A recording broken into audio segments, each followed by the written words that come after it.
people's husbands that she was stealing and sleeping with everybody's husbands on her job. Hi, Fortunate One. Welcome back to Fortunate Awakening. I'm Nadine.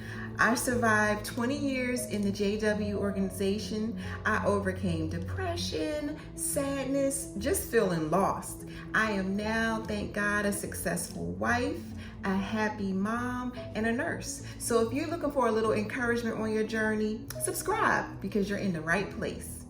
Today, we're going to talk about how you can overcome the sadness and the loneliness of being disfellowshipped and shunned, and how you can find happiness. So happiness. Everybody's looking for happiness. Where is happiness? We can't be looking on the outside of ourselves for happiness. You're never going to find it. That was the old you. When we were in the organization, there was conditional happiness that we got from other people based on if we followed the rules that they deem. But we're going to stop all this looking outside of ourselves for happiness. Happiness is within ourselves. We have to take responsibility for creating happiness within ourselves. I think it should be called a verb, because there is no way to find happiness without you taking action. It doesn't matter if the person that you love the most, your wife or your husband, has now shunned you because you left the organization. Your parents no longer give you approval. If you're saying that that is what is keeping you depressed, then you're looking for them to provide you with happiness. I felt lost after I was disfellowshipped and shunned. There was no happiness. I didn't know how to find it outside of the organization. And the way I was able to overcome that, and along with many other obstacles that have come in my life in the 20 years, new obstacles that came with being a wife, new obstacles that came with being a parent, having a child on the autism spectrum. I had to see, okay, I can't let everything make me sad. No matter how detrimental it is, I can't, let everything make me sad. I have to control my happiness, even if this narcissistic behavior is making me feel sad. So we're going to take action steps. I took action steps. I didn't find happiness until I made a move into the direction that I wanted my life to go in. So how you can do that is first sit back, and analyze. What is it that you want for your life? What do you need to bring into your life that you feel like will bring you happiness? All right. So let's break down the pieces, because you can be like, oh my gosh, I want a job, I want a husband, I want kids, I want to be skinny, I want to move, it's so many different things. So start off with a textbook, a notebook. This is my little notebook that I use, and I make 2 lists. So this notebook says every moment matters, because every moment does. I can't sit by idly and let the time tick off and think that things are going to change. Every moment I have to take action to move towards my happiness outside of this narcissistic religion, away from narcissistic people. I can't, just leaving them is not enough for you to find happiness. It wasn't enough for me. So I have my notebook, and what I would recommend you do is make 2 lists.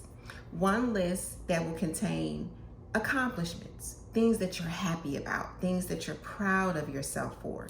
Like, for instance, you should be really proud of yourself that you decided to embrace your freedom and leave the JW organization. You should be very proud. Yes, because that was major. It was major for me. It was frightening. After 20 years, from age 7 to 27, and then now I'm no longer in the organization, I had no idea what my life was going to be in the world, but I knew I didn't want to be in that organization anymore. So the fact that you left, the fact that you're even thinking about leaving, goes under your accomplishment column. Now, the other column, we're going to have to get really serious and transparent with ourselves, because we can lie to ourselves, and put down the things that you would like to see in your life, things that you want to change, things that you think, we're not going to call them bad things, but there's things that we need to be working on. It could be exploring what type of career that you want, figuring out what type of person you want to spend your life with, or if you even want to stay single for the rest of your life. Some people are just happy in singleness. The gold standard for them is not getting married and having a family. I had 2 aunts that knew they were never going to get married, never got married, and are content in their singleness. So know yourself. Write down what will make me feel happy, and then when you have those goals, I would say, especially if you're depressed right now, or you're someone that gets easily overwhelmed, just pick a couple of those goals to work on at a time. When you're depressed, it takes everything out of you to just do your normal ADLs, brushing your teeth, getting dressed. People that are depressed, that's the whole thing. They're walking around in the bathrobe all day because they don't have the energy. Their emotions are depressed and they can't get anything done. But when you're depressed, you can get overwhelmed easily, and that makes you just shut down. So don't try to tackle 10 of your goals day one. Pick 2 that are easy to work on, that you can implement and mindfully focus on those goals. Let me give you an example. So on my list presently, because yes, I still have lists always, because anybody can get just stuck in a funk and kind of stagnant and not working on yourself. And we should always be growing and evolving. So I have to lose weight. Yes, in this corona way of life, I have gained 20 pounds. This is not good. It doesn't make me feel good about myself. So I'm like, okay, what steps do I need to make to reach my goal of losing 20 pounds? I'm not going to make excuses and say, oh, I work night shift. Oh, I have my kids to take care of. No, I'm not going to let any situation that I'm in, any outside force, be an excuse for why I can't lose the 20 pounds. So what do I need to do to lose the 20 pounds? I need to eat less than 1,500 calories. What else did I have? I need to drink 8 glasses of water a day. I need to work out 20 minutes a day, 5 days a week. Rest is important. Well, I work night shift, so I can't fret about the fact that I don't get enough rest. That is truly something where when I'm home, I try to run an organized home and get as much rest as I can. But I can't say, oh my gosh, I'm never going to lose weight because I work on night shift. No, my situation of working on night shift is not going to prevent me from reaching my goal of losing weight and feeling happy in a healthier body. I'm not going to use that excuse. So what can I do? Well, I can drink 8 glasses of water a day. I can eat less than 1,500 calories. So I started off with just those 2 out of those 5 or 6 steps that I could take to help me reach my goal of being healthier, 20 pounds lighter. I just tackled 2 of them. And so the water and the calories. So I started with the calories. That took a while to implement. First, I brought it down I realized I was eating way over 2,000 calories, like 2,500, 2,700 calories a day. No wonder I done gained weight because I'm not even walking around as much as usual. So I got it down to 2,000, and now I'm actually down to 1,500 calories a day. And I'm gonna give myself some time and get it down to 1,200 calories a day. So, and then the 8 glasses of water, I'm not even at that yet. I started with 4 glasses of water a day, and I gave myself a couple weeks of 4 glasses of water a day.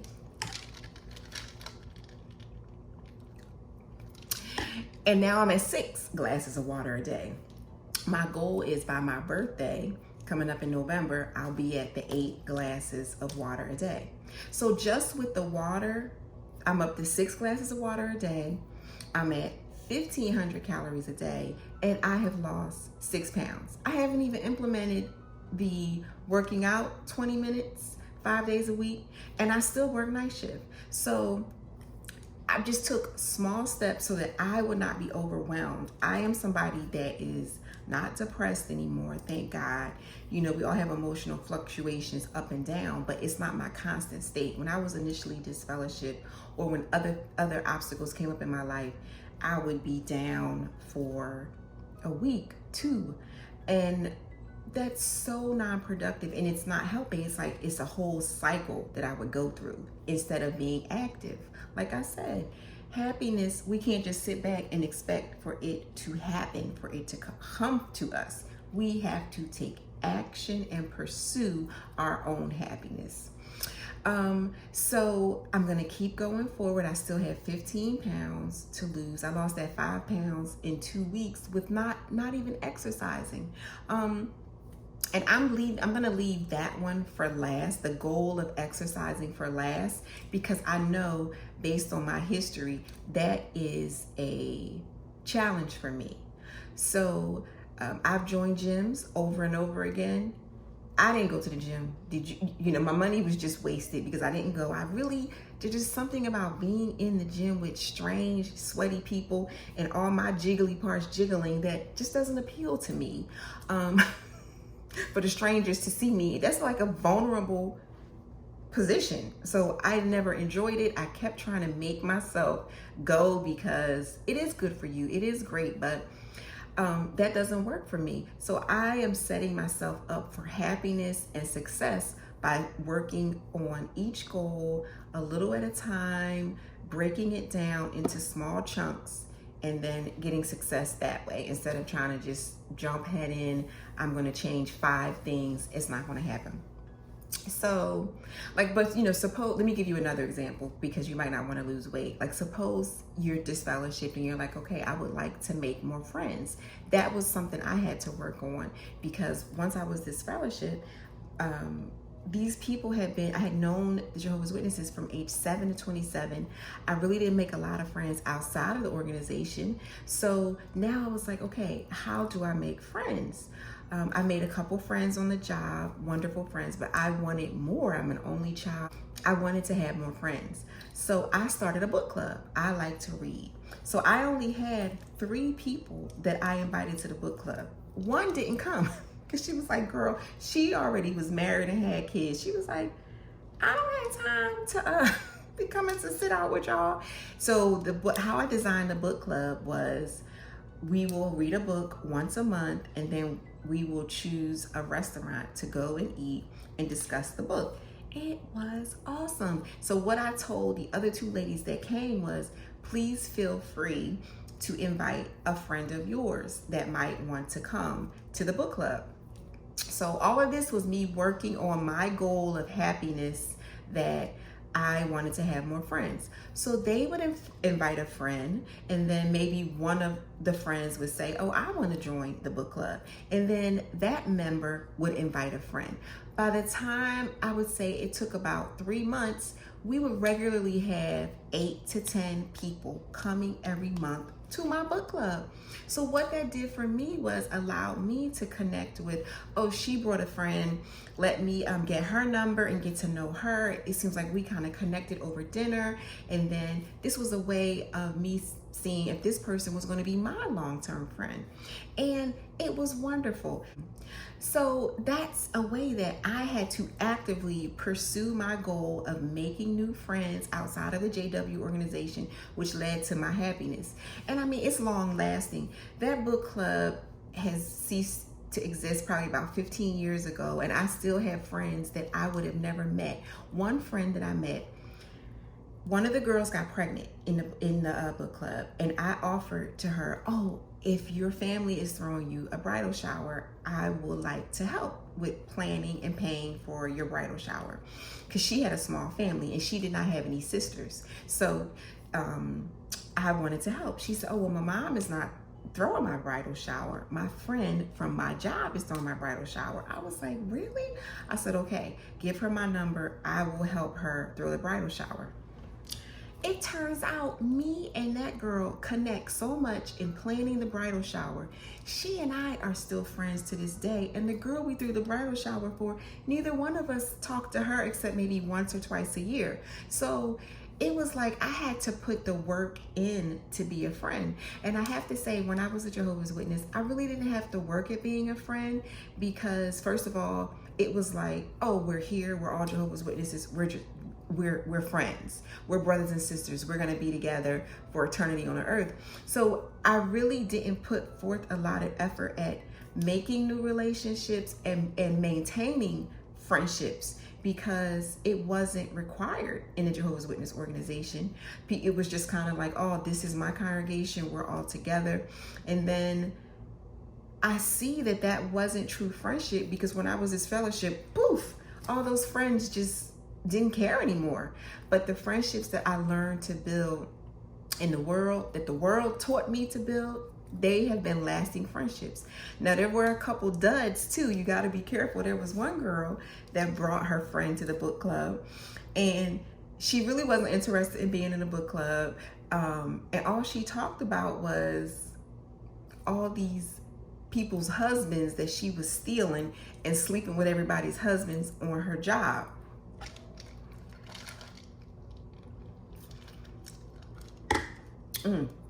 Needless to say, I was happy that she didn't come back to the book club, because I knew we weren't going to be friends, because I might have to go West Philly on her with my husband, but whatever.